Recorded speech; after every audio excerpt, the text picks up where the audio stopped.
you with yet another DJs BrewTube beer review. Well, you know what, guys? I'm thinking globally today.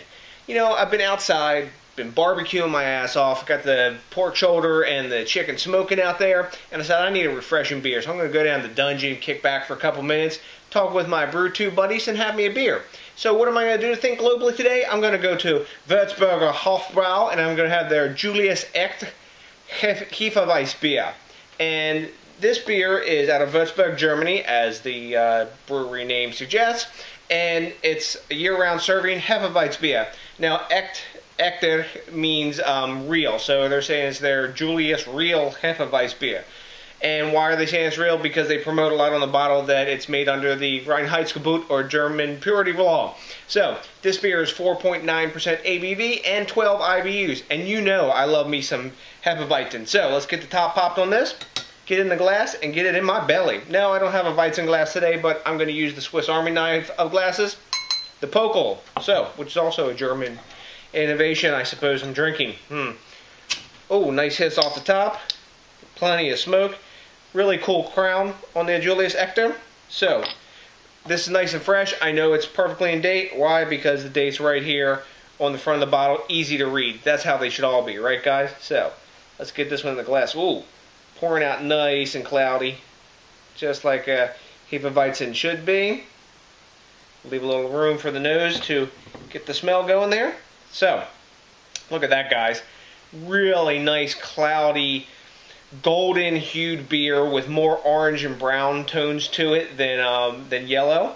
We've got a rock solid one finger head. If I poured this into a Hefeweizen glass or a Weizen glass, you know, we'd probably have 3 big fingers in this, something like that.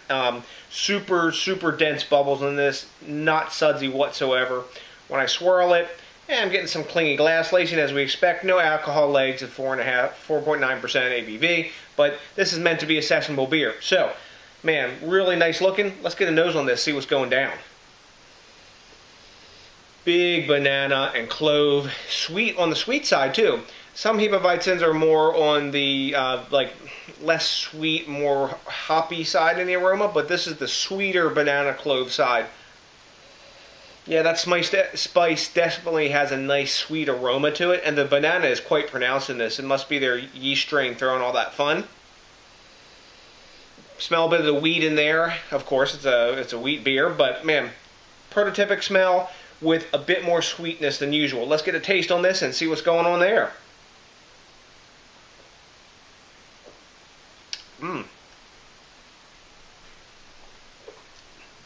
That's a well put together Hefeweizen. Look at that nice glass lacing on there.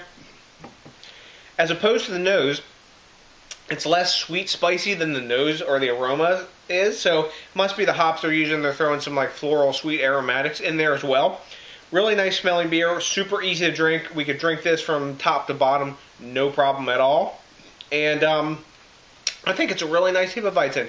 You got the banana, the clove, the sweetness, the floral hops, everything in there. It's the typical Hefeweizen from Germany. It's hitting every single point like a prototype, like it was cut out of a cookie cutter mold in a lot of ways, with a little bit of a twist on there as you go to the different breweries. And it's what I call these German beers, I call them precise, because when they make them how they should be. And it's really hard to copy these here too, because the water's different also. So there's a lot of factors that fall into this, but man, really tasty brew. So, what do the other guys think about it?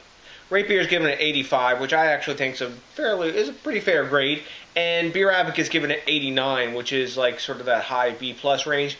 I think I'm going to go maybe straight down the middle of that. I'm going to give this an 87. It's a definite B+ beer.